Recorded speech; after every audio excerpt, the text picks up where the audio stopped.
Pred nakupom novega avtomobila v teh časih verjetno vsi preverite tudi, kakšna je njegova poraba.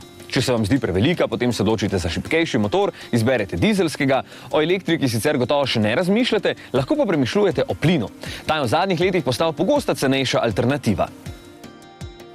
Tole ni čisto navadna meriva. Ta za pogon uporablja utekočinjen naftni plin, ki ga poznamo pod kratico LPG in je tovarniško predelana, kar pomeni, da vsa garancija ostaja enaka, kot če bi imeli dizelsko ali bencinsko merivo.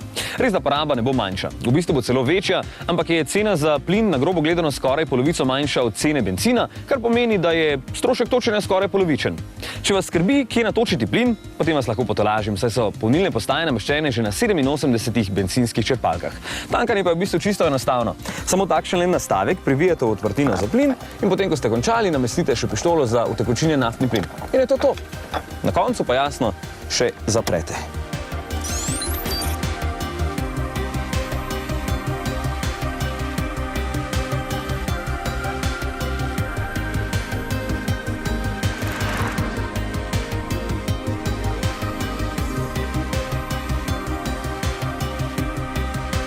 Seveda morate tudi pred nakupom takšnega avtomobila v roke vzeti kalkulator in izračunati, če se vam bo 2000 višja nakupna cena sploh obrestovala. Sam sem ugotovil, da na vsakih 100 km prihranim skoraj 4 evre, kar pomeni, da bi se mi strošek povrnil po 50 000 prevoženih kilometrih. Sedaj pa je le vprašanje, v kolikšnem času jih boste toliko prevozili vi.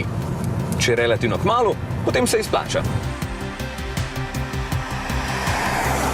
1,4-litrski turbobencinski motor ponuja 120 konjev, da popiva plin pa ne boste opazili, ker je preklop čisto neopazen. S plinskim rezervoarjem lahko naredite okoli 400 km, ker ima rezervoar prostornino le 38 litrov in jih motor poprečno porabi slabih 9. Ko zmanjka plina, pa sistem sam samodejno preklopi nazaj na bencin. Vse ostalo pa je pravzaprav enako kot pri ostalih različicah. Meriva ostaja praktičen avtomobil za mlade družine z enim otrokom ali za tiste malo starejše, ker se malo više sedi. Sploh zadnja klop je zelo uporabna, saj se zadnja vrata odpirajo nazaj. Na sredinski konzoli pa je za moj okus malo preveč gumbov, volanski mehanizem zna biti na trenutke zelo trd, sploh takrat, ko parkirate, po drugi strani pa je uporabnost precejšnja. Tukaj lahko stlačite ogromno drobnarij, pa še sredinski naslon lahko premikate. Me pa zelo moti, da ni potovalnega računalnika in moram tako porabo računati na roke. Točno takšna stane natanko 20 000, a je v to ceno že 4 000 za dodatno opremo. Brez napeljave bi bila, kot rečeno, še 2 000 cenejša, a jo zato priporočam le tistim, ki delate vsaj 15 000 km letno, pa se bo v dobrih 3 letih strošek povrnil.